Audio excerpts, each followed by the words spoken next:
ایک مرتبہ آقا صلی اللہ علیہ وسلم نے فرمایا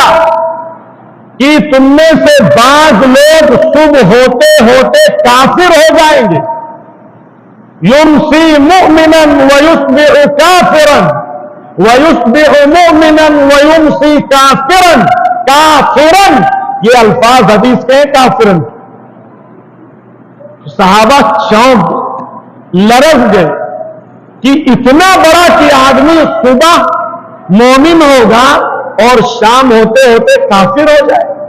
یا شام ہوتے ہوتے مومن ہوگا اور صبح ہوتے ہوتے کافر ہو جائے؟ فرمایا ہاں۔ پھر آپ نے فرمایا مُطِرْنَا بِنَوْعِ کَذَا وَکَذَا، جو آدمی یہ کہے ستاروں کے ایسا ایسا ہونے کی وجہ سے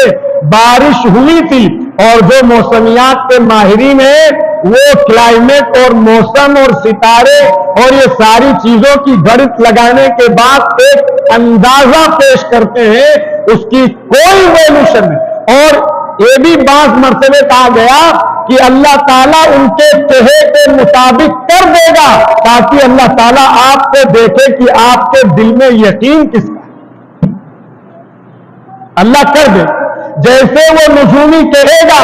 جیسے وہ ماہرین موسمیات کہیں گے، جیسے وہ جو ہے وہ پیشین گوئی کریں گے، اللہ تعالیٰ اسی کے مطابق کر دے گا تاکہ اللہ تعالیٰ مومن کا دل دیکھے، مومن کا دماغ دیکھے، مومن کا ایمان دیکھے کہ اس کا ایمان اس ستارے والے کہے پر ہے یا اس کے دل میں یہ ہے کہ نہیں، اس سے نہیں ہوتا ہے۔ بارش اللہ کے فیصلے سے ہوتی ہے، وہ پرسوں کہے کہاں آج ہو جائے، وہ پرسوں کہے کہاں نرسوں ہو، اس کے کہنے کی کوئی حیثیت